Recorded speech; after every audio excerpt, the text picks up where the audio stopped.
السلام علیکم ناظرین، میں ہوں آپ کی میزبان ڈاکٹر بیرا بابر اور آپ دیکھ رہے ہیں میری بات قاسم علی شاہ کے ساتھ. ہمیشہ کی طرح ایک بہترین ٹاپک کے ساتھ آپ کے سامنے حاضر ہو چکے ہیں، اور جیسا کہ ہم نے کل کے شو میں ہی آپ کو بتایا تھا کہ آج کا شو کل کے ہی شو کی ایک کنٹینیوٹی ہوگا. ہم نے کل بات کی تھی تصوف کے حوالے سے. there were so many things، بہت سی چیزیں ایسی تھی جو کلیئر آپ کی کل ہو گئی ہوں گی، لیکن اسی کی کنٹینیویشن پہ آج جس موضوع پر ہم بات کرنے جا رہے ہیں اس پر میں آپ کو تھوڑا سا اوور ویو دے دیتی ہوں کہ ہم نے آج مرشد کی تلاش پر بات کرنی ہے. ہم نے بات کرنی ہے بیلنس کی، اعتدال پسندی کی، دینی اور دنیاوی دونوں پہلوؤں میں کس طرح سے ہم توازن قائم کر سکتے ہیں. ان سب کو جاننے کے لیے ہمارے ساتھ صباحت صاحبہ موجود ہیں، لیکن شاہ صاحب کو بھی ویلکم کر دیتے ہیں. السلام علیکم شاہ صاحب، کیسے ہیں آپ؟ بہت شکریہ جی. ہم اگین بڑے لکی ہیں کیونکہ یہ پروگرام جو سننے والے ہیں، دیکھنے والے ہیں، اگر اس کا پارٹ 1 نہیں دیکھا تو پھر ادھورا ہے، اس کو ضرور دیکھ لیجیے آپ. ہمارے ساتھ محترمہ صباحت رفیق صاحبہ ہیں، اور میڈم کا بڑا کمال کا ایکسپوئر ہے اور ایک بڑا کنٹریبیوشن ہے پاکستان کے ایجوکیشن سسٹم میں. مختلف گورنمنٹس کے ساتھ مل کے بھی میڈم کو کام کرنے کا موقع ملا ہے، اور ہماری اس سے پہلے بھی جو مختلف جگہ کی گفتگو ہے، اور میڈم کے کئی ٹی وی پروگرامز پہلے سے موجود ہیں، صرف سرچ کیا جائے تو وہ مل جائیں گے. میں آج کی پروگرام میں آپ کی اجازت سے پہلا سوال اگر آپ اجازت دیں تو میں پٹ کر دیتا ہوں، کیونکہ اس پروگرام میں بڑی چیزیں ایسی ہیں جو کل رہ گئی تھیں اور ہم آج ڈسکس کرنا چاہیں گے. اچھا میڈم، ہمارے ہاں استاد کا تصور تو ایک ہے، اور بدقسمتی کے ساتھ میں کیونکہ خود اس کا میرا مشاہدہ ہے، میں شاہد ہوں اس چیز کا، گواہ ہوں کہ پچھلے 26 سال میرے پڑھانے کے ایک ڈیبیٹ ہے کہ وہ عزت نہیں رہی، استاد کی وہ گریس نہیں رہی. اچھا ذاتی طور پہ کہوں تو میں تو انتہا کا ادب کرنے والا انسان ہوں. میرے زندگی کے جتنے محسن ہیں اور سب سے بڑھ کے استاد ہیں، میں یقین کریں ان کی طرف کمر بھی نہیں کرتا. عمر کا فرق بھی کئی جگہ زیادہ نہیں ہے، لیکن میں تو دل سے ادب احترام کرتا ہوں. آج کا چیلنج یہ ہے کہ ہمارا جو طالب علم ہے وہ اس استاد سے واقف نہیں ہے. مجھے ایسا لگتا ہے، جب میں تصوف کی طرف دعویٰ نہیں کرتا کہ میں نے قدم رکھا، لیکن کوئی رستہ اگر ملا اور خیر کے کچھ ہمیں آسانیاں مل گئیں اس طرف، تو وہاں کے اس اساتذہ کرام کا کہنا یہ تھا کہ بھائی کہیں سے ٹریننگ پہلے ہو چکی ہے. کچھ ان استادوں نے جنہوں نے فزکس کیمسٹری میتھس پڑھایا نا، انہوں نے کچھ اور بھی سکھا دیا، اور کچھ ایسا سکھایا جو خیر کے رستے میں ادب بڑا کارگر ایک کی ہے جو لاک کو کھول دیتی ہے. تصوف میں مرشد، استاد، اتالیق، اس کا مقام کیا ہے، اور یہ حائل ہو جاتا ہے کیا خدا اور بندے میں، کیا یہ رستہ دیتا ہے اور خود باہر نکل جاتا ہے؟ اس حوالے سے میں آپ سے جاننا چاہوں گا. دیکھیں، پہلے ہم نے حضرت علی کی بات کی، علم کا دروازہ ہے. وہ کہتے ہیں جس نے مجھے ایک لفظ پڑھایا وہ میرا آقا اور غلام کے رشتے میں جو تعظیم اور جو اوبیڈینس ہے وہ اپنی جگہ پہ موجود ہے. اور اس میں انہوں نے یہ نہیں کہا کہ یہ علم یا وہ علم. ایک لفظ پڑھنا جو ہے، تو آپ کسی سے بھی کچھ سیکھیں تو اس استاد کا احترام جو ہے وہ ادب پہلا کرینہ ہے محبت کے کرینوں میں. تو جو آج کے زمانے میں سمجھتی ہوں استاد کی عزت نہیں ہے، اسی وجہ سے ہماری تعلیم میں اور علم میں برکت ہی نہیں ہے. تو اور دو طرح کی چیزیں ہیں، اساتذہ بھی شاید ویسے نہیں رہے. میں سمجھتی ہوں کہ میری زندگی میں بہت برکت اور بلیسنگ میرے اساتذہ کی ہیں، اور میرے زندگی کے ہر کام میں کہیں نہ کہیں کوئی ایک استاد چھپا بیٹھا ہے، اور اس کی روح میرے اندر زندہ رہتی ہے. لیکن آج کل شاید وہ اساتذہ بھی نہیں ہے. اساتذہ نے، میں بہت معافی کے ساتھ کہنا چاہوں گی کہ اگر تعلیم ایک کمرشل چیز بن چکی ہے، جو نبیوں کا، صوفیوں کا، فقیروں کا پیشہ تھا وہ اب ایک پیشہ بن چکا ہے معاش کا. تو تعلیم دینے والا بھی مخلص نہیں ہے. اور عزت، مجھے لگتا ہے شاہ جی کہ عزت ویسے تو اللہ کی دین ہے، لیکن آپ کے خلوص سے آپ وہ احترام جیت سکتے ہیں. تو اگر شاگرد بھی اگر کمرشل تعلیمی اداروں میں دیکھیں کہ ان کو لگتا ہے، کہنا نہیں چاہیے مگر بہت سی میری بہنیں ہیں، بچیاں ہیں جو تعلیم کے شعبے سے تعلیم لے کر نہیں آئی ہیں، کیونکہ ایجوکیشن کی ایک اپنا، اور یہ میری ایک پیرینیل پرابلم بھی ہے کہ جب بھی ہم پڑھانا چاہتے ہیں تو جسٹ ڈگری لے لینے سے آپ استاد نہیں ہو جاتے. How to teach, how to understand کہ اس کے اندر آپ کے، تو اگر وہ تعلیم نہیں ہے تو آپ استاد بھی مکمل نہیں ہیں. پھر وہ استاد اگر صرف اس لیے آ رہا ہے کہ یہ ایک پارکنگ جاب ہے، میرے 2 بچے ساتھ میں فری میں پڑھ جائیں گے یا کم اس پہ پڑھ جائیں گے، تو میں تعلیم سے تو مخلص نہیں ہوں. بالکل. یا میں فل ٹائم نہیں کر سکتی, تو وہ آلموسٹ ایسے ہو گیا کہ جو کچھ نہیں کر سکتا وہ سب نہیں اگین بہت احترام کے ساتھ جو بھی اس ملک میں تعلیم کے شعبے سے منسلک ہیں وہ ایک جہاد کر رہے ہیں, پر ان سے ریکویسٹ یہ ہے کہ جہاد خلوص سے کریں, معاش کے لیے نہیں کریں, ٹائم پاس کے لیے نہیں کریں, ایک پارکنگ جاب نہیں. چھوٹی بچیاں آ جاتی ہیں کہ شادی ہونے تک پڑھائیں گے, شادی کے بعد کنٹینیو کرتے کہ بچے پڑھیں گے, تو یہ تعلیم کا وہ رہا نہیں ہے. تو اساتذہ کا اپنے شعبے سے مخلص ہونا جو ہے میں سمجھتی ہوں وہ ایک پری ریکوزٹ ہے. پھر پڑھانا وہ جو کہ آپ کی طلب کو بڑھائے. واہ, یہ بڑا ضروری ہے. بالکل ٹھیک, جو آپ کی اشتہا کو, آپ کی پیاس کو بڑھا دے, وہ استاد. اب ہمارے استاد سکھاتے ہیں کہ نمبر آ جائیں, سلیکٹیو اسٹڈی کراتے ہیں, پورے آپ کے اندر وہ جوت نہیں جگاتے. اور بچے ہمارے پڑھ کر وہ آ رہے ہیں جن کو کہ ہم یہ کہہ سکتے ہیں, اور ہم خود بھی اس میں شامل ہیں, ہماری جنریشن بھی, کہ جن کو پڑھے لکھ کے جاہل کہا جا سکتا ہے. ان کو کہا جاتا ہے کہ آپ نے ڈگری حاصل کری تو آپ کو آ گیا, جبکہ آیا نہیں ہے. یہ وہ سیڑھی ہے. دا وے انفارمیشن از ٹوڈے, آج کے زمانے میں تو نیا علم بڑی جلدی سے پیدا ہوتا ہے. جب ہم ینگ تھے یا ہمارے والدین ینگ تھے تو اس زمانے میں کہتے تھے کہ پچھلی صدی کا جو علم ہے وہ اس صدی کی کامن نالج ہے, کامن سینس ہے. اب یہ کہتے ہیں کہ پچھلی دہائی کی, پچھلے 10 سالوں کی جو نالج ہے وہ اس دہائی کی کامن سینس ہے. تو this is the rapid rate at which new information, new knowledge is being created. ٹھیک ہے, تو اگر آپ نے بچے کو, تو بچہ استاد کی عزت اس لیے نہیں کرتا کیونکہ اس کے استاد نے جو اسے پڑھایا وہ اس کے یعنی کہ اس کے ورک سٹریم جوائن کرتے تک آلریڈی ریڈنڈنٹ ہو چکا ہے, تو اس کے دل میں عزت نہیں ہے. استاد آج کا وہ ہے, اور پرانے زمانے کا بھی وہی ہے, جو بچے کے اندر ایک جسے کہتے ہیں پرپیچول لسٹ فار نالج پیدا کرے, جو اس کو یہ سکھائے کہ میں نے تم کو راستہ دکھایا ہے, اس راستے پہ چل کے نئی نالج, نئے علوم سے خود کو متعارف کراتے رہو, تو پھر تمہارا علم مکمل ہوگا یا تم ایک فعال شہری بنو گے. پھر یہ بھی سکھائے کہ علم کو محدود نہیں کرو, کہ اگر ڈاکٹر عبیرہ ڈاکٹر بن رہی ہے تو انہوں نے صرف اور صرف جو ہے نا میڈیسن کی تعلیم نہیں لینی, ایک کثیر الجہت انسان بننا ہے. کیا بات ہے, ہر فیلڈ کی نالج لینا, کیونکہ اللہ تعالیٰ نے جب اقرا کہا تھا تو ڈیفائن نہیں کیا تھا کہ تم نے ڈاکٹری پڑھنی ہے, تم نے تصوف پڑھنا ہے, میں نے بزنس پڑھنا ہے, ایسے نہیں کہا تھا. اس نے کہا تھا مجھے کھوجو, اور وہ کیونکہ علیم ہے اور سارے علوم اس کے اندر. تو اساتذہ کی عزت کرانے کے لیے شاید ہمیں اپنے پڑھانے کے طریقے, اساتذہ کے جو ہے خلوص, اور تعلیمی اداروں پر بھی کہ اس کو آپ نے اگر ذریعہ معاش بنایا, ٹھیک ہے, اٹس اے کمرشل بزنس, ضرور کرنی چاہیے, لیکن اس کو دوبارہ نبیوں کا پیشہ بنانا یہ شاید ادارتی سطح پر حکومت میں ہوگا. ہمیں اپنے پیلے اسکول کو فعال کرنا پڑے گا, کیونکہ یہ کام نان پروفٹ ہے. فار پروفٹ کے اندر تو پھر طالب علم جو ہے وہ کسٹمر ہو گیا نا, کسٹمر کو تو آپ پلیز کرتے ہیں, تو وہ ادھوری تعلیم, ادھورے استاد, تو یہ شاید اس کی روح کو ہر لیول کے اوپر, اس روح کا تزکیہ نفس ضروری ہے تاکہ تعلیم میں وہ خلوص آئے, اور استاد اور طالب علم کے رشتے میں دوبارہ وہ خوبصورتی آئے جس کا یہ پیشہ متقاضی ہے. بالکل ٹھیک. اچھا, ایک بڑا اہم سوال اس لحاظ سے بھی ہے جس کی ضرورت ہے, شاید یہ سوال نہیں ہے, میں سمجھتا ہوں ضرورت ہے.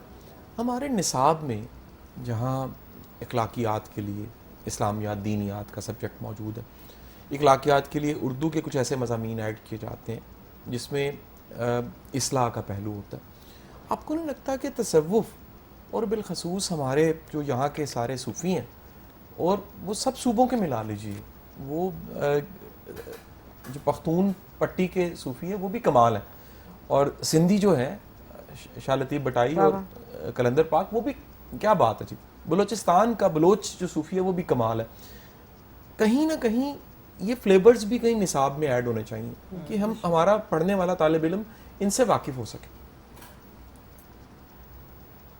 دیکھیے, میں آپ کی بات سے 100% متفق ہوں, لیکن فرض کیجئے کہ ابھی نصاب میں نہیں ہے, تو انسان کی تعلیم اور تربیت 2 جز ہیں.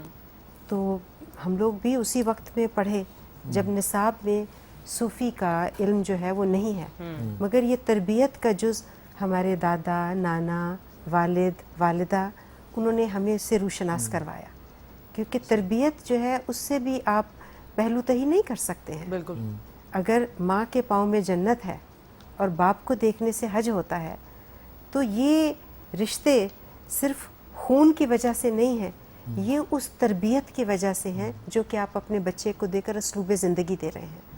جائیداد یا ترکہ چھوڑ جانا جو ہے یہ والدین ہونے کی نشانی نہیں ہے. ابراہیم نے کون سا ترکہ چھوڑا تھا اسماعیل کے لیے؟ اس کو تو تنہا چھوڑ دیا تھا, ترکہ تو اسحاق کا تھا. اس کے باوجود ان کو وہ تربیت دے کر گئے کہ آخری نبی جو ہیں وہ ان کی جد سے آئے. تو یہ جو تربیت ہے اس کو آپ بالکل بھی ڈاؤن گریڈ نہیں کر سکتے. ماں نے اگر اس کے پاؤں میں جنت ہے تو اس کا مطلب یہ نہیں ہے کہ انہوں نے اپنے بچوں کو اپنا غلام بنا کے رکھنا ہے. وہ جنت اس لیے ہے کہ آپ نے اس کو اڑنا سکھایا. پرندے کی ماں اس کو چھوٹے سے گھونسلے سے اڑنے دیتی ہے, اپنے پاس سینے سے لگا کر نہیں رکھتی. اس کی پرورش کرتی ہے اس لیے کہ وہ پرندہ بن کے آفاق میں پرواز کرے. ہرنی اپنے بچے کی تربیت کرتی ہے, بلکہ میملز کے اندر تو جو جانور ہے بلوغت پاتے ہی اپنے والدین کی پہچان کھو دیتا ہے. اس کے باوجود شیر نے اپنے بچے کو شکار کرنا, پرندے نے اپنے بچے کو پرواز کرنا, اپنا دفاع کرنا وہ سکھایا ہے. تو یہ جو تربیت ہے نا اس کا میں سمجھتی ہوں بہت بڑا فقدان ہے. نصاب اور وہ سب دیکھیں سلو چلتا ہے, لیکن جب تک نہیں ہے تو کیا ہم اپنے بچوں کو ان کی کلچر سے, ان کی تہذیب سے, ثقافت سے, آداب سے, اگر ہر چیز آپ نے آؤٹ سورس کر دیا کہ اسکول کرے تو اسکول نہیں کر رہا, تو کیا آپ اپنے بچے کی یہ تربیت میں کمی رہنے دیں گے؟ ہمارے والدین نے ایفرٹ کر کے کرنی پڑتی ہے. پاؤں کے نیچے جنت کا اگر چاہیے آپ کو دیکھ کر آپ کے بچے کا حج ہونا چاہیے تو آپ کو اس کو وقت دینا پڑے گا, اس کی تربیت کرنی پڑے گی. اور یہ روحانیت سچ بات معلوم ہے, اگر آپ کچھ بھی نہیں کریں گے نا, کچھ بھی نہیں کریں گے, تو وہ جو اوپر بیٹھا ہے جو 70 ماؤں کے برابر پیار کرتا ہے وہ آپ کے اندر سے ہوک نکال دے گا. ابراہیم کو کس نے بتایا کہ تیرا باپ تجھے کہہ رہا ہے ان بتوں کی پوجا کر؟ کس نے اس کو بتایا کہ سورج اور چاند خدا نہیں ہو سکتے, آگ خدا نہیں ہو سکتی, بت خدا نہیں ہو سکتے؟ تو یہ ہوک آپ کے اندر ہے. فرض کیجئے اگر اس فرض سے ماں باپ بھی پورا نہیں کر رہے ہیں, ادارے پورا نہیں کر رہے ہیں, تو آپ تو اپنے اندر چاہتے پاؤ. بالکل صحیح. تو کہیں میرا بھی فرض ہے بحیثیت انسان کہ میرے اندر اگر خدا کی روح ہے, کیونکہ تربیت ان کی بھی ہوتی ہے جو یتیم ہوتے ہیں. میرے پیارے نبی صلی اللہ علیہ وسلم تو یتیم تھے, نہ ماں تھا نہ باپ تھا. اس کے اندر ہوک کہیں سے جاگی, اور یہ ہوک ہر انسان میں ہوتی ہے, یہ میرا ایمان ہے. کوئی پکڑتا ہے, کوئی اس کو چھوڑ دیتا ہے, لیکن یہ ہر روز آپ کے اندر ایک وقت ضرور جاگتی ہے. بالکل, ہم گفتگو کا سلسلہ یہیں سے دوبارہ سے جاری کریں گے, لیکن ابھی میری بات قاسم علی شاہ کے ساتھ پر ہوا ہے. ایک چھوٹی سی بریک کا ٹائم, دیکھتے رہیے, ملتے ہیں آپ سے اس بریک کے بعد. Welcome back from the break. آپ دیکھ رہے ہیں میری بات قاسم علی شاہ کے ساتھ, اور ہم نے جہاں سے ٹاپک کو چھوڑا تھا وہیں سے کنٹینیو کریں گے اگلے سوال کے ساتھ. اچھا, ایک نا واقعہ ہماری تاریخ کا, نا میں اسے کہوں گا کلچر کی, اگر تاریخ دیکھی جائے, صوفیزم کی تاریخ کی, وہ بلے شاہ کا عنایت شاہ قادری سے پیار, پھر ان کی ناراضگی, پھر تھیا تھیا کر کے راضی کرنا. آپ اس بلے شاہ کے اس سارے, بڑا خوبصورت مجھے لگتا ہے, میں کبھی بلے شاہ کے مزار پہ بھی جاؤں تو وہ قوالیاں جو ہیں نا بلے شاہ کی, کسی نے بڑی خوبصورت بات کی جو لکھنے والے ہیں تاریخ کو, وہ کہتے ہیں یہ قوال بھی نہ ہوتے تو شاید یہ بلے شاہ کا کلام آج تک پہنچتا نہ, یہ اس طرح سے موجود نہیں تھا, کیونکہ مختلف ادوار میں یہ قوالوں کے پاس اور پڑھنے والوں کے پاس جاتا رہا, اور پھر کہیں اکٹھے ہو کے کمپائل ہو کے آج کے دور تک پہنچ گیا. بلے شاہ اور ان کے مرشد کی محبت, پھر اس میں ناراضگی, پھر اس میں راضی ہونا, پھر راضی ہونے کے بعد جو کہہ لیجئے ایک رنگ, نیا رنگ بلے شاہ کو ملا, ایتھو پٹنا ایتھے لانا, یہ جو کمال تھا, اس کو آپ کس تناظر میں دیکھتے ہیں؟ دیکھیں, ایک تو خیر اس میں کیونکہ ہم سبجیکٹ پہ ہیں تو تھوڑی ایک آف سبجیکٹ بات کریں گے, اٹ از ریلیٹڈ. پہلے آپ نے پچھلے پروگرام میں ذکر کیا تھا صوفی سلسلوں کا. یہ پنجاب کی اور خاص طور پہ لاہور کی زمین کا خاصہ ہے کہ ہم نے نان سیدوں کو بھی شاہ کا درجہ دیا اور استاد مانا, اور یہ بھی کہا کہ سادات ہونا شرط نہیں ہے, کسی کا مرشد بننے کے لیے. بالکل ٹھیک جی. اس میں دو لوگ ہیں, ایک تو بابا بلے شاہ صحیح جی. جو کہ خود سید تھے اور انہوں نے استاد عنایت شاہ کو بنایا جو کہ صحیح جی. سادات نہیں تھے. صحیح جی. اور دوسری مثال ہے مادھو لال اور شاہ حسین کی, دونوں سید نہیں تھے. ٹھیک جی. تو یہ اس خطے کی ڈائیورسٹی کی اور اس خطے کی کیپیبلٹی ٹو ایبزارب کرنے کی اور ایگزالٹ کرنے کی ایک واحد رسم ہے دنیا میں, ٹھیک جی. کہ جہاں پر ہم نے نان سادات کو بھی. تو جو ان کا ناراضگی تھی وہ اس بات پہ تھی کہ بلے شاہ نے بے دھیانی میں صحیح جی. یا مس رپورٹ کیا گیا یا حقیقت ہے, لیکن ان کی ذات کے بارے میں کچھ کہا. صحیح جی. ٹھیک ہے, تو پھر ان کو اپنی ذات کی نفی کرنی پڑی, نہ صرف نفس کی بلکہ ذات کی نفی کرنی پڑی.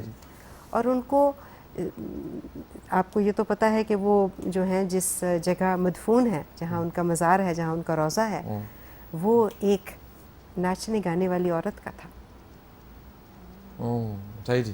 ٹھیک ہے, یہ بلے شاہ کی بات آپ بلے شاہ کا جو مزار ہے اس پہ تو بڑے وہ ناچنے گانے والی تھی. یہ ذات کی نفی کی حد ہے. بڑی سٹوریز اس میں ہیں جی, کہ اس ٹائم پہ جو اس وقت کے سارے تھے کہہ لیجئے علماء, انہوں نے مل کے یہ طے کر دیا کہ شہر میں دفن نہیں ہونے دینا, مسلمانوں کے قبرستان میں دفن نہیں ہونے دینا. اور وہ شہر سے باہر, اس ٹائم وہ شہر سے باہر تھا, آج وہ شہر کا مرکز ہے. مرادہ مائی کا وہ کوٹھا جو ہے, وہاں پر بلے شاہ رقص سیکھنے گئے تھے تاکہ وہ اپنے, یہ پورا قصہ اگر آپ کے یقیناً علم میں ہوگا, لیکن وہ جب ناراض ہوئے تو پہلے وہ چلے گئے تھے تانسین کے مزار پہ. اچھا جی. گئے تو نظام الدین اولیاء کے تھے, پھر تانسین کا بھی مزار تھا. کہتے ہیں کہ یہ باتیں علامتی ہیں یا کہ ریئل ہیں کہ اس نے آواز دی. تو یعنی کہ اپنی ذات کو بالکل گرا دینا, کہ سید سے ہو کر ایک ناچنے والی کے کوٹھے پہ چلے جانا. وہ قبر سے آواز آئی تھی کہ نہیں آئی تھی, لیکن یہ ذات کی نفی اور اپنے کاسٹ کی نفی کی انتہا ہے کہ آپ مرادہ مائی کے کوٹھے پر جا کر ناچنا سیکھنا چاہتے ہیں تاکہ آپ جذب کے اندر وہ رقص کر کے اپنے محبوب کو منائیں. تو تھیا تھیا جو ہے یہ بڑا مشکل سفر ہے. ایک سید تو کیا, کوئی ایک عام آدمی بھی ہو تو وہ اگر کوٹھے پہ جائے گا تو شرما کے جائے گا, چھپ کر جائے گا. بابا بلے شاہ سید زادے ہو کر کوٹھے پر گئے اور اس سے رقص سیکھا, عشق کی اس حد تک اس جذب میں جانے کے لیے جہاں پر ذات مٹی ہو گئے. اور پھر جب ان کے سامنے رقص کر کے گھنگرو باندھ کے ناچے تو انہوں نے کہا کہ مجھے آخری حد کی ذلت قبول ہے, تیری ناراضگی قبول نہیں ہے. تو یہ ذات کی, نفس کی نفی کی وہ حد ہے جہاں سے عشق شروع ہوتا ہے. بالکل ٹھیک جی. نفی اسبات دا پانی پھیریا تے ہر رگے ہر جائی ہو. سیلف نگیشن یا خود کو مائنس کرنا, یہ سب جگہ نظر آتا ہے جی. آپ کو کوئی ایسا صوفی نہیں ہے, کوئی ایسا سلسلہ نہیں ہے جس پہ اس پہ بات نہ کی گئی. آج کے زمانے میں جہاں سارا کچھ ہے ہی سٹیٹس کو, سامنے والا دیکھتا ہے گاڑی کون سی ہے, وہ دیکھتا ہے جی آئی فون 15 16 کون سا رکھا ہوا ہے, اس کے بعد کتنے بڑے گھر میں رہ رہے ہیں, پھر آپ کے پروٹوکولز کتنے ہیں, پھر آپ کے ساتھ بندے کتنے موو کر رہے ہیں. یہ سب چیزیں کہیں نہ کہیں سٹیٹس میں ہمارا پورا معاشرہ پھنس چکا ہے. اس زمانے میں جہاں بڑا مشکل ہو گیا ہے ایک باہر کی دنیا چھوڑ کے اندر کا رستہ رہنا, جس کو رومی کہتا ہے اگر راستہ نہیں باہر مل رہا کوئی مسئلہ نہیں, اندر کا رستہ طے کر لو. تو یہ جو نفی اسبات ہے, اپنی ذات کی نفی ہے, جس کے بعد ہر رگے ہر جائی ہونا ہے, کیسے ممکن ہے خود کو نفی کیا جائے آج کے زمانے میں؟ دیکھیے بات یہ ہے کہ ہم نے پہلے بھی بات کی کہ عبادت کیا ہے. تو عبادت اگر صرف بیٹھ کر اور کچھ, جیسے آپ نے پہلے کہا کہ وہ تسبیح پھیرنا ہے, تو وہ تو کہتے ہیں تسبیح بہتی پھیرنا, ٹھیک ہے نا. تو تسبیح ایک عبادت ہو گئی. ٹھیک جی. انسانیت میں فرق کہاں آتا ہے؟ خدمت اور قربانی. ٹھیک جی. ٹھیک ہے, نہ آپ خدمت کر سکتے ہیں اپنی ذات کی نفی کر کے, نہ آپ قربانی دے سکتے ہیں ذات کی نفی کیے بغیر. ٹھیک ہے, نہ ہی کوئی قوم بنی ہے خدمت اور قربانی کے بغیر. بالکل ٹھیک جی. کوئی قوم نہیں بنتی خدمت اور قربانی کے بغیر, آپ یہ لکھ لیجئے. اور جس قوم سے یہ دو جذبے نکل جائیں وہ قومیں مٹ جاتی ہیں, صفائی ہستی سے مٹ جاتی ہیں. جو قومیں ایک نارسسٹک, نرگسیت پسند معاشرہ بن جاتا ہے نا, وہ معاشرہ بہت دیر چل ہی نہیں سکتا. تو میں اول تو یہ سمجھتی نہیں ہوں کہ میرے معاشرے میں نرگسیت اس حد تک گئی ہے. اس کی وجہ یہ ہے کہ اس خطے سے آج بھی عبدالستاری دی ہیں, کیا بات, آج بھی ڈاکٹر امجد ثاقب ہیں, آج بھی قاسم علی شاہ ہے, ٹھیک ہے نا. تو یہ لوگ جب تک معاشرے میں, یہ ہمیشہ مائنورٹی میں ہوں گے. صحیح جی ہم نے پہلے بیلنس کی بات کی تھی. معاشرے میں ہر طرح کے انسان کی ضرورت ہے, ٹھیک جی لیکن جس معاشرے میں وہ چھپا ہے, آپ دیکھتے جائیے, ابھی محرم شروع ہوگا, آپ دیکھیے گا سبیلیں کتنی ہیں. بالکل صحیح جی آپ اس معاشرے میں گیونگ کو دیکھیے, گیونگ بہت ہے. صحیح جی تو خدمت ابھی گئی نہیں ہے. جس معاشرے میں خدمت اور گیونگ نہیں گئی ہے, اس معاشرے سے قربانی بھی نہیں جاتی. صحیح جی ٹھیک ہے, تو میں نہیں مانتی ہوں کہ آج کی دوڑ دھوپ نے اس نے اس کو تھوڑا ماند ضرور کیا ہے, ٹھیک جی مگر میں اپنی جین زی میں, جین الفا میں ان کے اندر یہ چیز دیکھتی ہوں, ایک سینس آف گیونگ. میں نہیں مانتی کہ وہ اس سے دور ہو چکے ہیں, کیونکہ یہ انسان کی جبلت میں ہے. کسی دوسرے کے لیے آپ آج بھی دیکھیے, ایک چھوٹی سی اگزامپل دیتی ہوں, آپ کنڈر گارٹن کے کسی ڈے کیئر میں چلے جائیے, لڑکی جو ہے وہ جھولے پہ بیٹھے گی, لڑکا جھولا جھلا رہا ہوگا. صحیح یہ سینس کہاں سے آتی ہے کہ یہ جگہ میں نے لڑکی کو دیکھ کے, یہ شیولری کہاں سے آتی ہے؟ ٹھیک جی تو یہ گیونگ, یہ جو بچے کے اندر موجود ہیں چیزیں اور انسانوں میں موجود ہیں, ہمیں ان کو ری انفورس کرنا ہے. ٹھیک جی ہم نے ان کے پازیٹیو پہلوؤں کو جو ہے وہ ہائی لائٹ کرنا ہے. آج بھی کہیں فنڈ ریزنگ کر لیجئے, دیکھ لیجئے, پیسے خود بخود اسباب اللہ تعالیٰ پیدا کرنے والا ہے, لیکن لبیک کہنے والا عام آدمی ہے. کیا بات ہے اور غریب سے غریب کے اندر میں نے اس معاشرے میں وہ گیونگ دیکھی ہے. کیا بات ہے, کوئی میں شک نے نہیں. شاہ جی بالکل, یعنی کوڑے سے کھانا اٹھانے والے بچے کو وہ کھانا کتے سے شیئر کرتے دیکھا ہے. اللہ اکبر اللہ اکبر. صحیح جی it breaks my heart that he is there, لیکن اٹ لفٹس مائی ہارٹ کہ اس بچے کو بھی یہ پتا ہے کہ اگر ساتھ کتا ہے تو اس کو روٹی دے دینی. یہ آنکھوں دیکھا واقعہ بتا اللہ رہے اکبر اللہ اسی اکبر. شہر میں, واہ اسی شہر کی آنکھوں دیکھا واہ. واقعہ. کیا بات تو آپ یہ نہیں سمجھیے, میں مایوسی نہیں ہوتی ہوں, واہ جی واہ. ان بچوں سے مایوس نہیں ہوتی کیا ہوں. واہ جی واہ. بہت اعلیٰ. میں وہ نم آنکھوں کے ساتھ ہی جیسے وہ, کیونکہ ایک دل کا ہمارا ایسا کنیکشن ہے کہ کسی کا درد نہیں دیکھا جاتا. ویسے تو یہ بالکل ہماری آپس کی بات ہے, لیکن میں پھر وہ اصل میں ٹائم ایسا بن گیا. ہم آپ جانتے ہیں کتنے اسکالرشپ پہ بچے ہمارے پاس پڑھ رہے ہیں. اچھا کچھ ایسا ہوا کہ ایک گروپ ہمارے پاس آ گیا جس کو ہم نے شروع کر لیا, لیکن کچھ ایسا عجب کو چیلنج آیا کہ وہ ابھی شروع کیا وہ رک گیا. اور میں نے اللہ سے دعا مانگنی شروع کر دی کہ یا باری تعالیٰ, یہ تو ایک میرے لیے امتحان ہے, اور تو بڑا کرم کرنے والا ہے, تو خود رستے اسباب بنا دیتا ہے. اچھا چند دن میں اس کے ایسے عجب اسباب بنے کہ ایک نیا سٹینڈرڈ سیٹ ہو گیا. یعنی وہ تو شاید کچھ 80-100 بچے ہوں گے, اور کمال دیکھیے کہ ہماری پہلے بھی وہ ایک اللہ کے لیے جڑت ہے اور خیر کے لیے جڑت ہے, اور اس سارے کام کو میڈم نے ٹیک کر لیا. میں حیران ہوں, مطلب اب مجھے روکیں گی لیکن میرے سے پھر رہا نہیں جا رہا.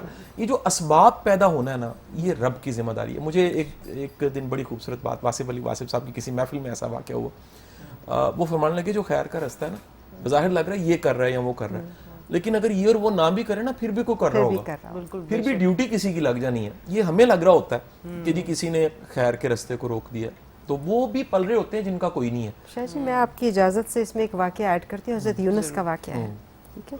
تو میں کیونکہ انٹرفیتھ میں بہت کام کرتی ہوں, تو ہم قرآن پاک میں بھی واقعہ ہے, بائبل میں بھی ہے, تو اس کو 2 واقعات کو جوڑ کے بتاتی ہوں کہ حضرت یونس علیہ السلام پہ جب نبوت فرض ہوئی تو وہ اللہ تعالیٰ سے کہنے لگے کہ یہ تو بہت ہی باغی سرکش لوگ ہیں, نہیں ہوگا مجھ سے یہ, بلکہ شاید کہیں ان کے دل میں یہ بھی ہوگی کہ یہ تو ٹھیک ہو ہی نہیں سکتے, تو وہ بھاگ لیے, مچھلی کے پیٹ میں گئی. یہ سارا واقعہ ہم سب جانتے ہیں, ٹھیک ہے. زیادہ اہم واقعہ میری نظر میں اس کے بعد کا ہے کہ جب وہ مچھلی کے پیٹ سے نکلے ابیرا, تو وہ جس پیڑ کے نیچے گرے تھے ان کی صحت خراب تھی, اللہ تعالیٰ نے ان کو خوراک دی, صحت بحال کی, اور اب ان کو موقع دیا جاؤ جا کے وہ کرو جس کام کے لیے تمہیں منتخب کیا تھا. شاہ جی جب وہ واپس پہنچے تو وہ نہ صرف وہ قصبہ یا شہر, بلکہ اس کے ارد گرد کے بہت سے قصبے جو تھے وہ ایک ماڈل اسلامک معاشرہ بن چکے تھے. طرز معاشرت میں, طرز معیشت میں, یعنی ہر لحاظ سے وہ ایک مکمل چیز تھی.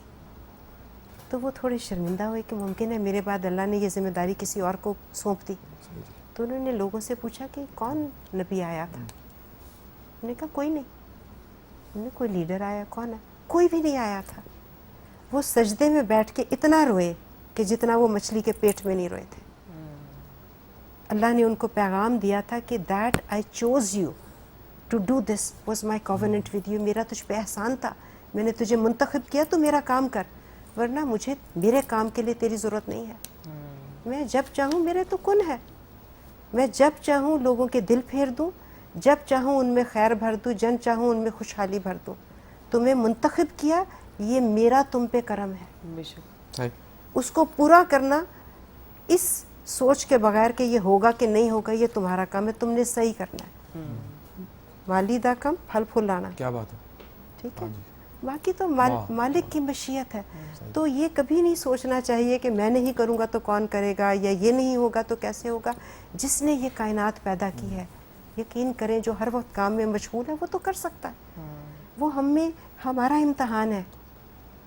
یہ جو سہولیات اللہ نے ہمیں دیے ہیں، جو اسباب دیے ہیں، جو وسائل دیے، یہ امتحان ہے بالکل کہ ہم اس کو آگے پوری ایمانداری سے دیں، وہ علم ہو کچھ بھی ہو. صحیح جی. اچھا اب یہ کیونکہ ہم نے ایک خاص موضوع پہ نا بات کرتے کرتے کہیں تھوڑے دیر کے لیے اس کو پارک کر کے میں نئے موضوع کی طرف جانا چاہوں گا.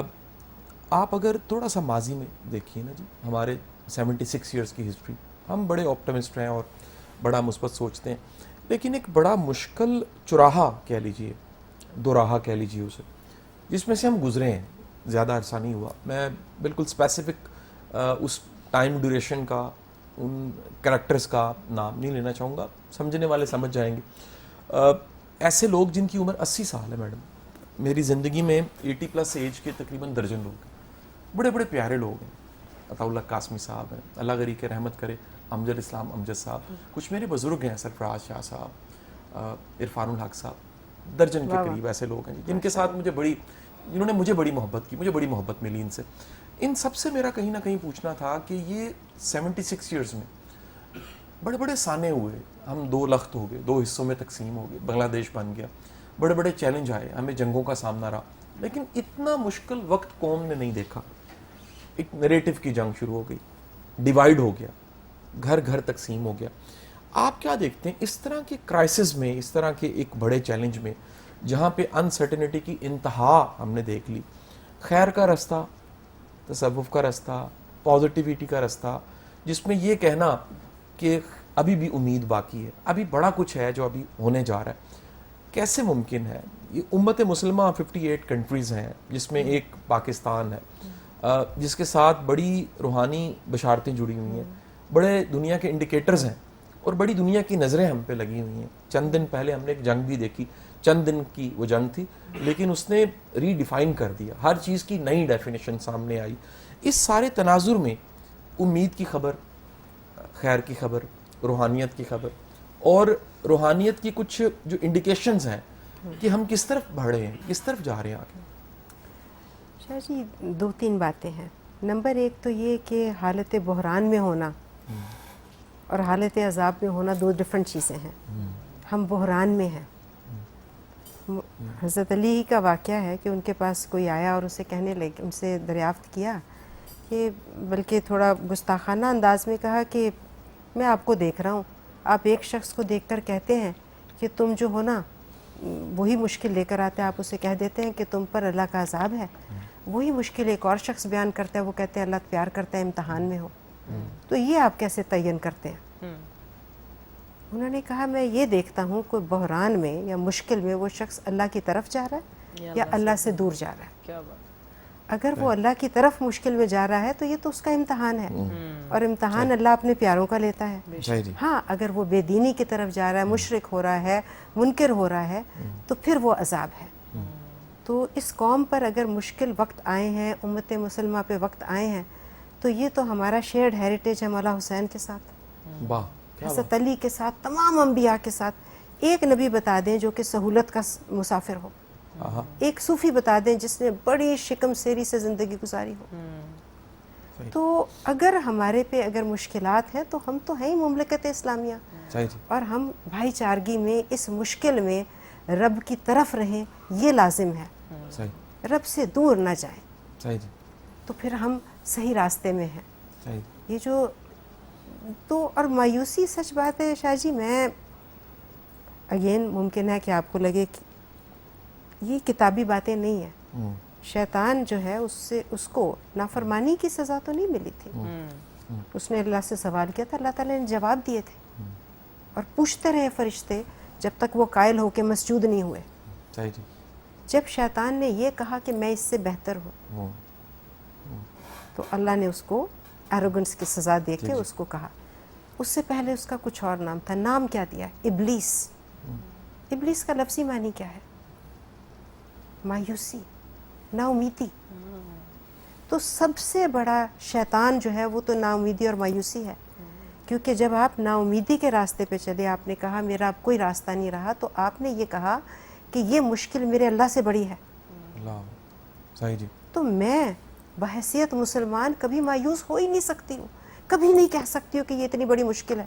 کیا بات، میرے پہ صحیح لازم ہے، دعا لازم ہے، واہ واہ، رب سے رجوع لازم ہے، اور خود کی ایفرٹ لازم ہے. کیا بات ہے، تو کیا بات. اگر میں پاکستانی ہوں، اگر مسلمان ہوں، پوری ملت، تو میں کبھی نہیں کہہ سکتی. اگر مایوس ہونا ہوتا تو حسین جو تھے کربلا میں مایوس ہو جاتے، انہوں نے تو گردن دیتی. صحیح جی. عباس مایوس ہوتے، بازو نہ دیتے، جان نہ دیتے، لڑ پڑتے. صحیح جی. مایوس ہونا ہوتا تو عیسیٰ جو ہیں مصلوب نہ ہوتے. میرے پیارے نبی جو ہیں وہ چمڑے کے پیسز ابال کے نہ کھاتے، بالکل صحیح جی. پیٹ پہ پتھر نہ باندھتے. تو مایوس اچھا، مصائب جو ہے نا، میں سوری اس مشکل کی حالت میں شاہ جی لاسٹ بات کہنا چاہوں گی کہ مصائب کو دل سے قبول کریں کہ یہ میرے پہ اللہ کی مہر ہے، میرا امتحان ہے. صحیح جی. اور یہ نبیوں کا راستہ ہے. مایوسی کا پیغام نہ دیں. بالکل ٹھیک. گفتگو کے سلسلے کو ہم یہیں سے دوبارہ سے جاری کریں گے. ابھی ٹائم ہوا ہے ایک چھوٹی سی بریک کا. ملتے ہیں آپ سے اس بریک کے بعد. Welcome back from the break. Break پہ جانے سے پہلے آپ سن رہے تھے ہم کس طرح سے کہیں نہ کہیں پر کوئی نہ کوئی چیز لیک کر رہے ہوتے ہیں سوسائٹی میں، اور میرا خیال ہے ہماری گفتگو آپ کے لیے بہت فروٹفل رہی ہوگی. اسی کو وہیں سے کنٹینیو کرتے ہیں. شاہ صاحب، آپ کا کیا سوال ہوگا؟ اچھا، اب اس پروگرام میں، ٹی وی پروگرام میں بالکل پھر ایک آؤٹ آف دی باکس میں جانا چاہوں گا. ایک ایسا سوال کرنا چاہوں گا جو بالکل ہی آپ مڑ کے دیکھیں تو آپ کو اپنی زندگی میں جن سے آپ متاثر ہوئی ہیں، کوئی جوت لگی ہے، کوئی آغاز ہوا ہے، کوئی ابتدا ہوئی ہے، جو کہہ لیجیے بارش کا پہلا قطرہ. خیر کے رستے میں کچھ ایسے لوگ ملتے ہیں جو بڑا بعد میں یاد آتے ہیں کہ یہ تو بڑے پہاڑ کی طرح تھے یا بڑے درخت کی طرح تھے، ہم تو ان کے دامن میں بیٹھ کے ان کی بلندی کا اندازہ ہی نہیں لگا سکے. کس کو یاد کریں گے اگر پیچھے مڑ کے دیکھیں؟ شاہ جی میرے پہ تو اتنے لوگوں کے احسانات ہیں کہ میں شاید گنواؤں تو یہ پروگرام کو آپ کو کم از کم جو ہے نا 5-6 نشستیں کرنی پڑیں گی، شاید پھر بھی پورے نہ ہوں. لیکن آپ بہت سے لوگ ہیں، لیکن میں خاص طور پر اپنے ماں باپ سے شروع کرتی ہوں. جو قربانی ہے یہ میں نے اپنی ماں سے سیکھی. طلب اور علم جو ہے اپنے باپ سے سیکھا. واہ. میری ماں نے جو قربانیاں دی ہیں وہ شاید سبھی مائیں دیتی ہوں گی، پر میری ماں نے بہت زیادہ دی. تو جو نفس کی نفی، اپنی ذات کی نفی، کہ پیڑ لگانے کی، کہ شاید اس شجر کا پھل میرے نصیب میں نہیں، لیکن پیڑ کی پرورش ویسے کرو کہ یہ تناور درخت بنے. یہ آزادی دینا کہ اس سے آپ نے میری خدمت نہیں کرنی، یہ پہلا سبق میری ماں نے دیا کہ میری خدمت نہ کرنا، دنیا کی خدمت کرنا. کیا بات ہے. چھوٹے سے بچے کو یہ بتانا کہ اگر تمہیں آج کوئی خیر دے رہی ہوں، اس لیے نہیں دے رہی کہ تم نے میرے لیے بڑھاپے کی آسانی بننا ہے، اس لیے دے رہی ہوں کہ تم دنیا کے لیے ہمیشہ کے لیے آسانی دو، تاکہ مجھے تمام آسانیوں کا اجر آتا رہے. میرے لیے تم صدقہ جاریہ ہو، یہ بتانا. بہت اعلیٰ. یہ ماں کی گود سے آنے والی باتیں ہیں. آپ کبھی ماں کے رول کو شاہ جی منیمائز نہیں کر سکتے. آج مجھے نا دل سے تکلیف ہوتی ہے، میں دیکھتی ہوں ہماری بچیوں نے 13-14 سال کی بچیوں کو آؤٹ سورس کر دیا وہ کام جو کہ بہت اعلیٰ کام تھا. تربیت سے ایسے ہیں جیسے کہ یہ کوئی شرمندگی کی بات ہے کہ شاید ماں بننے میں میری ماں بھی پڑھی لکھی تھی، وہ بھی اپنے لیے بہت سے راستے چن سکتی تھی.